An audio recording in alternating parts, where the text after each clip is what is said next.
Alors, salut les amis et bienvenue dans cette seconde partie dédiée à la découverte de Tailwind CSS. Pour vous dire la vérité, cette vidéo n'était pas censée faire deux parties. Voilà, j'avais un problème avec l'enregistreur que j'utilisais OBS. Voilà, j'avais un petit souci de configuration.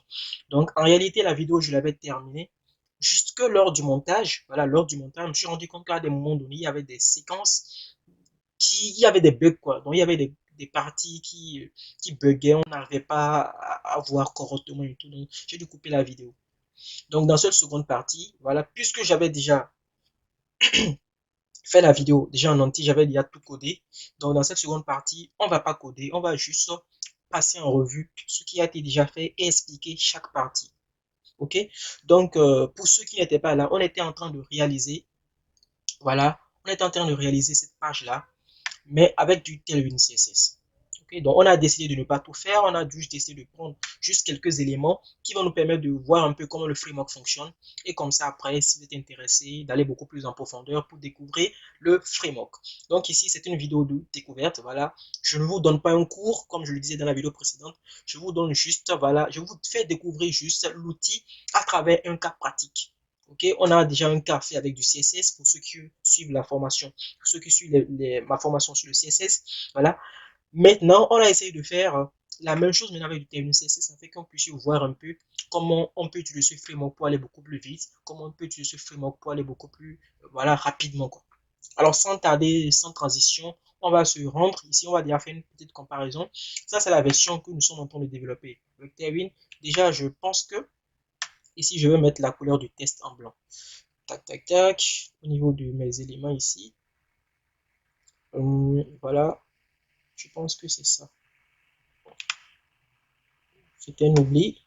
Donc, je mets ici. Voilà, je le mets partout. Tac, tac, tac. Je sélectionne. CTRL D. Voilà. Et je fais ici test-white. Pour ceux qui savent. Donc, j'ai lancé le projet sur Live Server.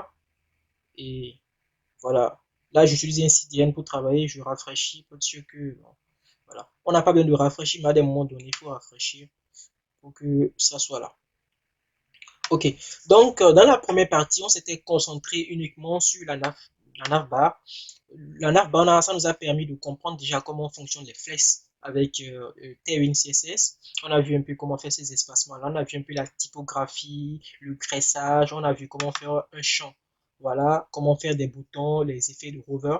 Ici, on a vu comment mettre en place une image en Tailwind CSS.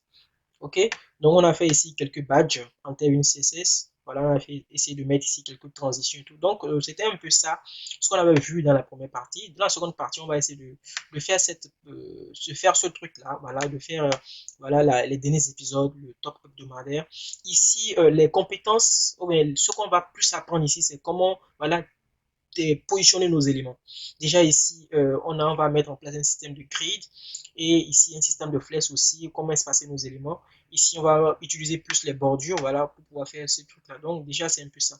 Donc en gros, dans cette découverte de TLU CSS, on aurait vu en tout cas les couleurs, la typographie, les flèches posts, les grids, les images, voilà, le rondi, les bordures, les grids, voilà le positionnement, on verra ici le positionnement, comment faire le positionnement. Donc, en gros, tout ce qu'on a déjà vu un peu en CSS, c'est un peu le résumé, le condensé. C'était même déjà ça. Le but de ce TP, c'était de pouvoir pratiquer tout ce qu'on a vu dans les vidéos précédentes. Donc ici, c'est la version originale. Voilà, je trouve même que la version qu'on a fait avec Terwin est beaucoup mieux. Voilà, avec le temps, on voit les trucs plus largement et tout, voilà, c'est mieux. Donc ici, ça serait encore la même chose, hein, du flashbox et tout. Donc, on va pas encore se répéter. Donc, si vous êtes motivé, vous pouvez le faire chez vous. Voilà, chez vous et tout. Donc, la dernière partie, c'est juste un paragraphe. Donc, on va pas s'attarder sur cette partie-là. On va juste s'attarder sur les points clés. Voilà, ici. Donc, quand on va rentrer dans le code, là je ne vais pas coder. Peut-être que je ferai quelques exemples, mais je ne vais pas coder. On va juste ici voir un peu comment j'ai écrit mon code. Déjà ici, je vais mettre un commentaire. Voilà, la première fin, tac, fin de la première partie. Fin de la première partie. Hop, hop, hop, partie. Et ici, je mets hop, bon, c'est un peu débile, mais je le fais comme ça. Voilà, première partie.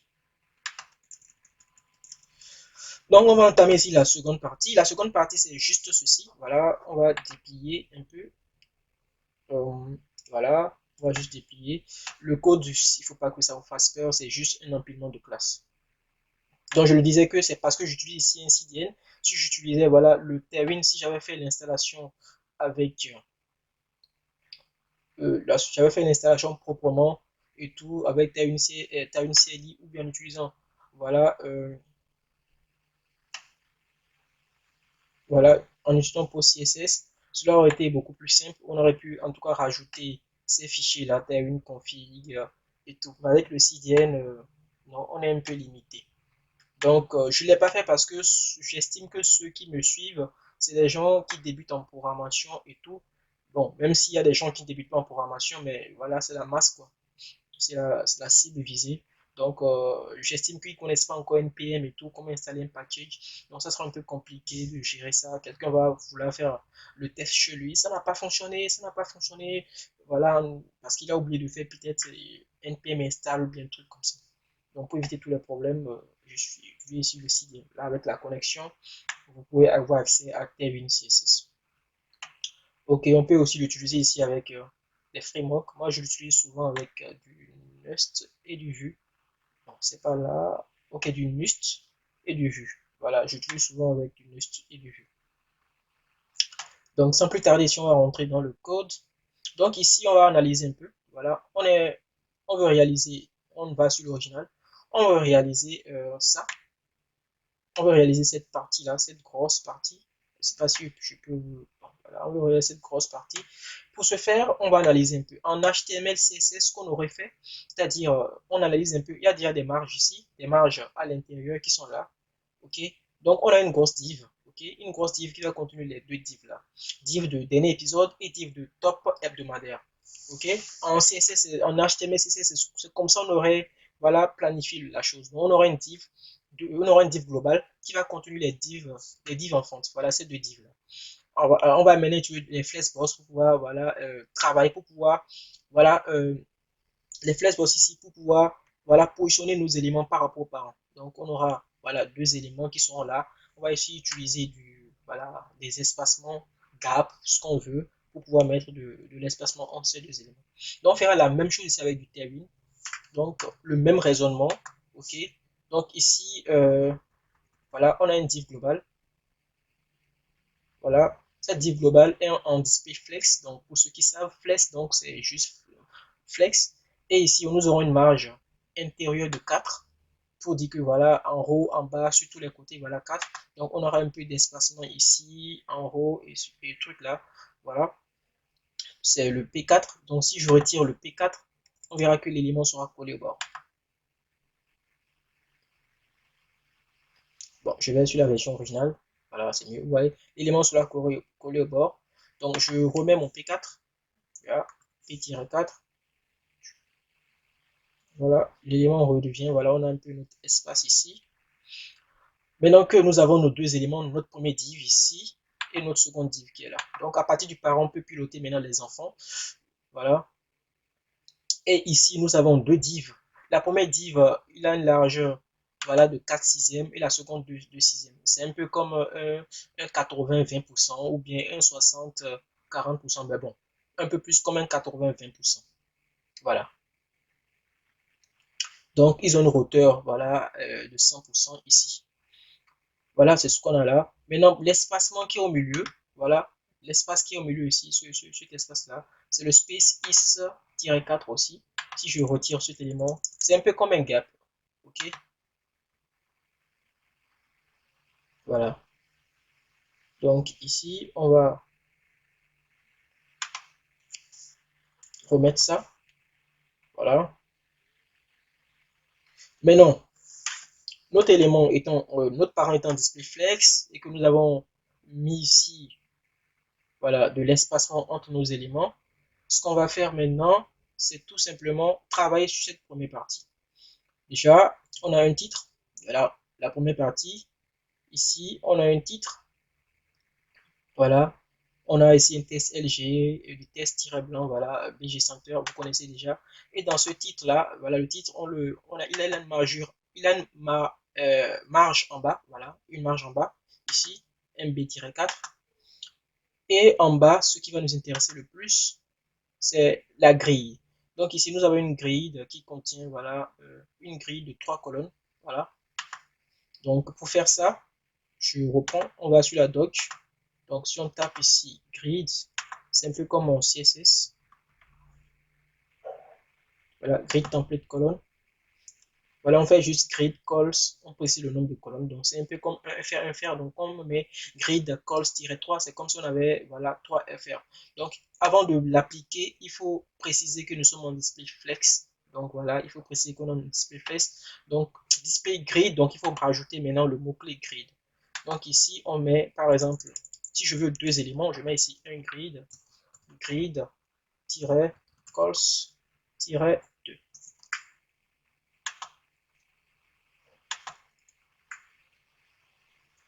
Voilà, on a deux éléments. Tac, tac, tac. Ici, si je veux quatre éléments, je fais calls-4.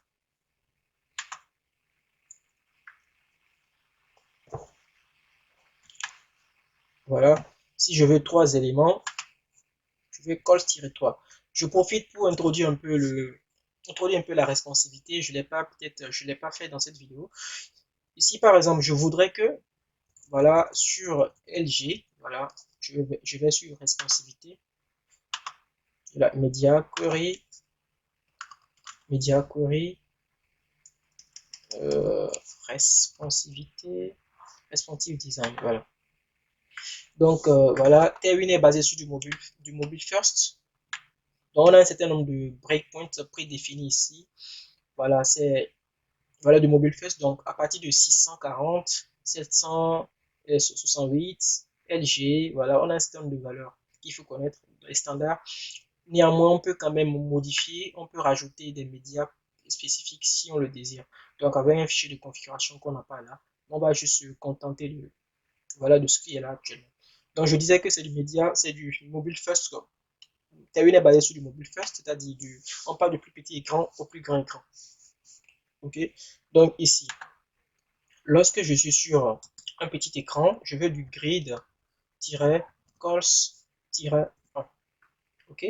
Lorsque je passe à l'écran moyen, voilà, grid-calls-2 MD par exemple. Lorsque je passe, donc il faut juste mettre MD deux points la propriété en fait. Donc il n'y aura plus de CSS, il faut mettre media query, faire screen, machin, non, il n'y a pas ça ici. Donc on met juste le breakpoint MD, deux points, et on précise voilà la valeur. Donc ici, pas défaut, sur mobile, on aura grid calls-1, mais lorsqu'on va sur écran moyen, on aura grid calls-2, et lorsqu'on va sur écran large, LG, on aura grid calls-3. Maintenant, cette valeur LG là, c'est de LG à plus infini. Ok, donc c'est de LG à plus infini. Donc ici, lorsque voilà, j'ouvre mon inspecteur,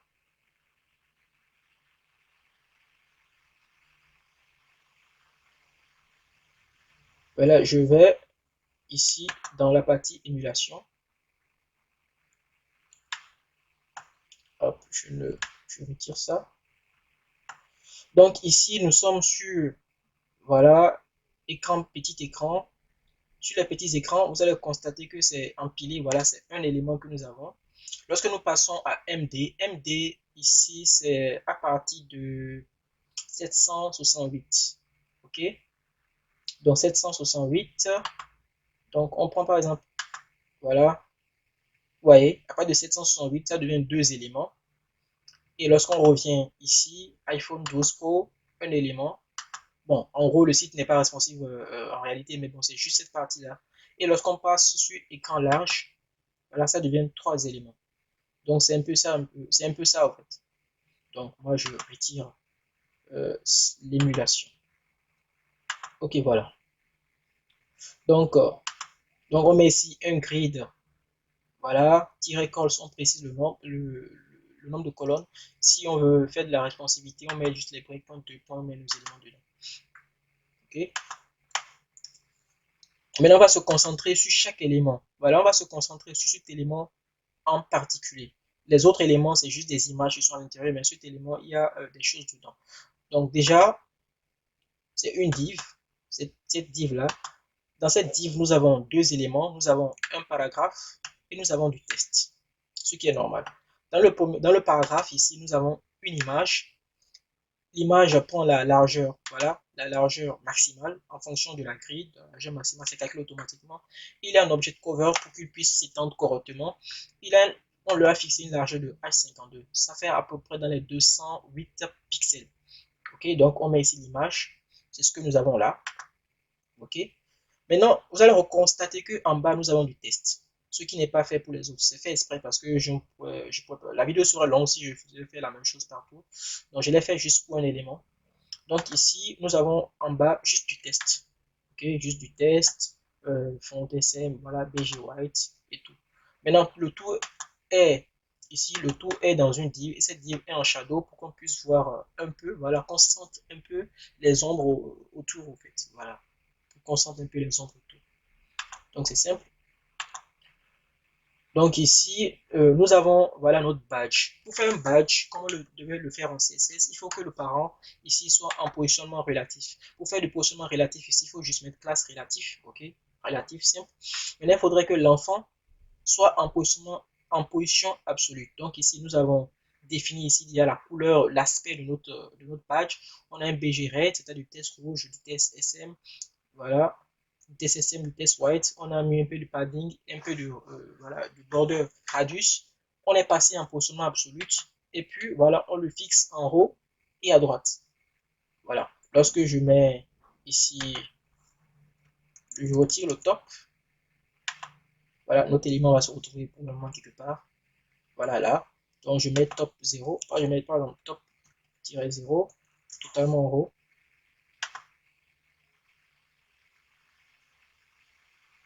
Donc moi je ne veux pas que ça soit collé là, donc je mets un top-2. Voilà. Donc c'est tout. Donc pour les autres, c'est la même chose. On a juste dupliqué, on a juste rajouté ici des divs et dans la div, on a des images et tout. On l'a fait pour la seconde partie aussi, pour le dernier élément, pour le Shaman King. Ici, on a juste changé le test et la couleur pour le badge. Juste le test et la couleur pour le badge. Voilà. Donc ici, on a terminé. On a terminé, puis on a le test là. Bon, j'aurais pu mettre ici un effet. Voilà, un effet. Pourquoi pas l'ajouter? Donc, pour notre élément, tu la div, on met ici un curseur pointeur. Curseur pointeur, c'est pour dire que lorsque je passe le curseur sur notre élément, je voudrais que ça soit pointé, quoi. Voilà. Classe, curseur pointeur sur la div et non sur l'image.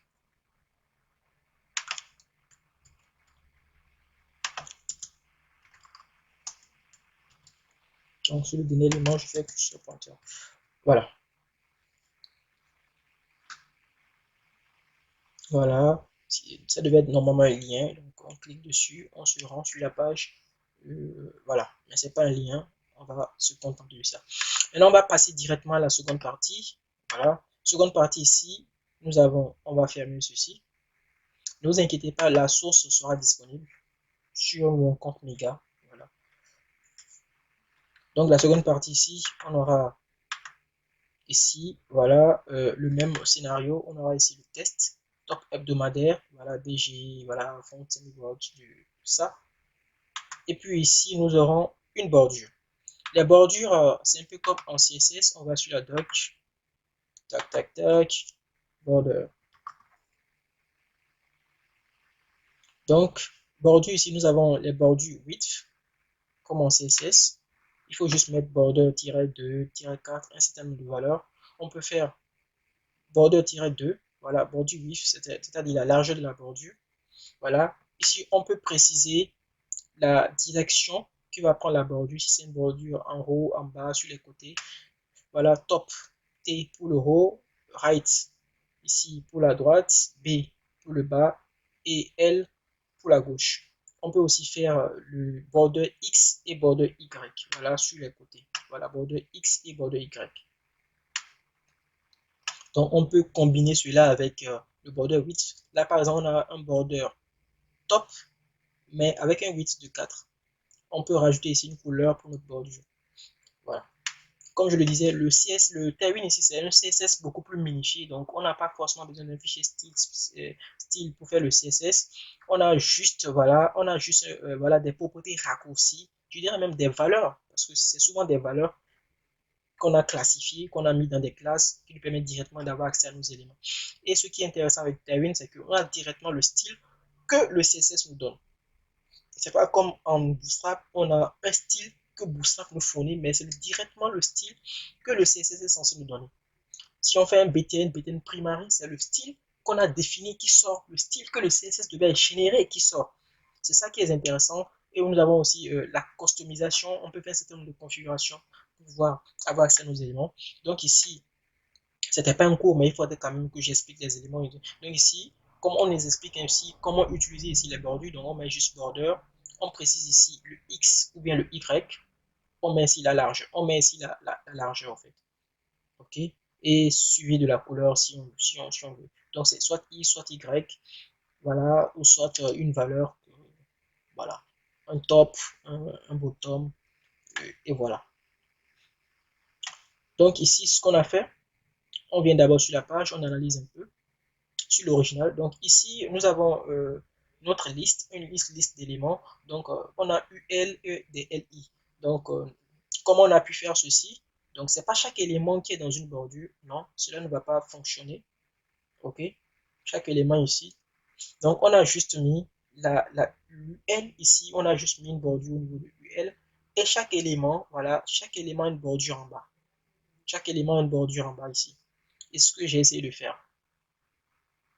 Donc ici, nous avons au niveau de notre UL, on a une bordure. La bordure, par défaut, c'est bordure solide. Ben, je n'ai pas précisé cela. Lorsqu'on vient sur la doc, on a les types, voilà, les styles de bordure. Lorsqu'on vient dans border style, on a ici le border solide, c'est ce qui est là par défaut. On peut changer si on veut border d'outil, de double, hidden, null, etc., etc. Donc, n'hésitez pas à vous rendre sur la documentation lorsque vous n'avez pas, vous en sortez pas à porter telle propriété. Je n'ai pas toutes les propriétés en tête non plus. Donc ici, on a un border, ok.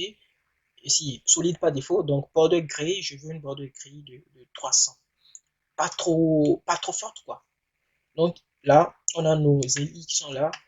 Dans nos LI, lorsque je retire la bordure, par exemple, vous allez voir ce qui va se passer.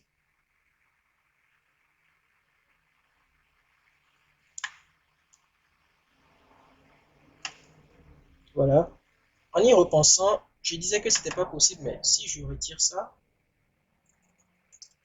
voilà, peut-être que c'était mon intuition d'avant. Voilà.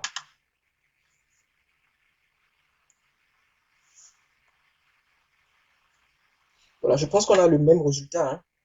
On a le même résultat. Voilà, on a le même résultat en fait.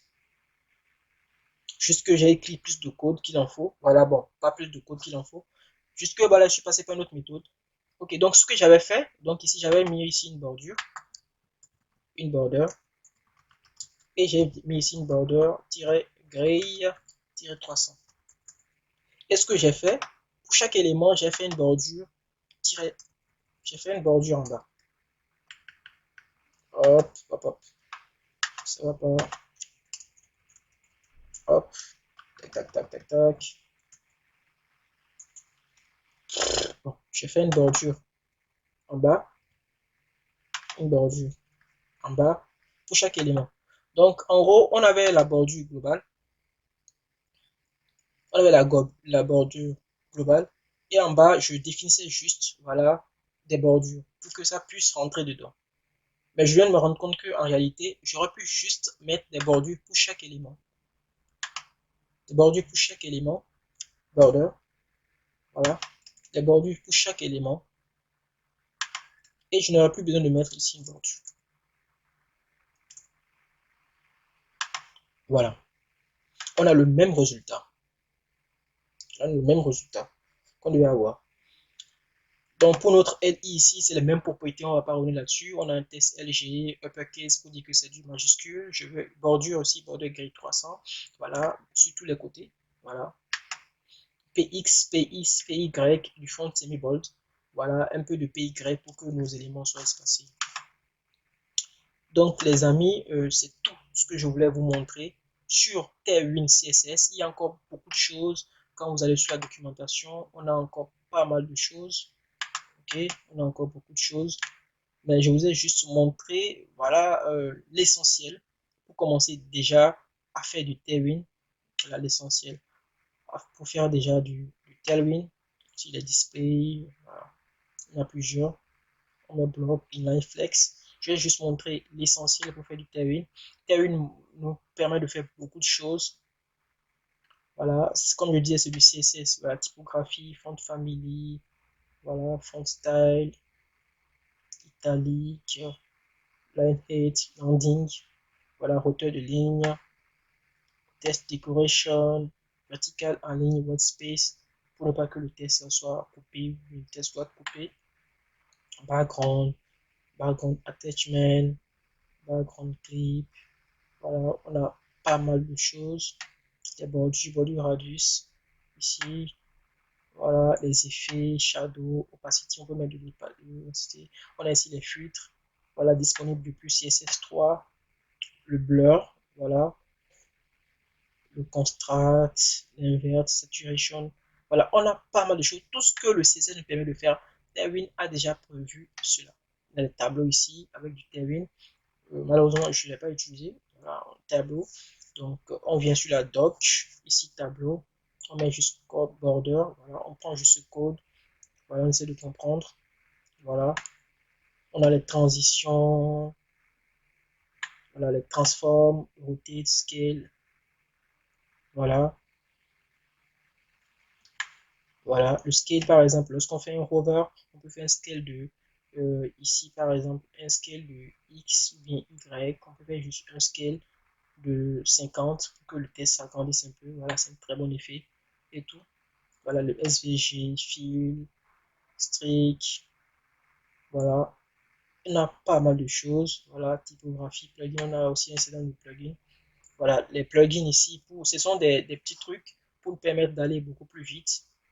Voilà, des trucs qui nous permettent d'aller beaucoup plus vite, qu'on installe directement dans Tailwind, forme pour pouvoir gérer les formulaires au lieu de pouvoir recréer à chaque fois du code. Donc, nous, on va dessus, voilà, qu'on installe directement dans le projet. Donc, voilà, on a un certain nombre de styles déjà prédéfinis qu'on peut utiliser pour travailler directement. Donc, au lieu de faire à chaque fois, voilà, PY, PX, donc on utilise juste ces classes-là pour aller vite, en fait. Donc les amis, c'est tout pour cette vidéo. J'espère qu'elle vous a plu. J'espère que vous avez appris pas mal de choses. J'espère que je vous ai donné goût à Tailwind CSS. J'espère que cette phase de découverte vous a vraiment aidé à rentrer dans le framework. Si ça vous a plu, voilà, voilà, je suis content pour vous. Si ça vous a pas plu, c'est pas grave. Il y a d'autres frameworks, il y a Bootstrap que j'ai présenté précédemment. Sur ce, je vous dis à plus pour de très très nouvelles vidéos. Ciao et paix sur vous.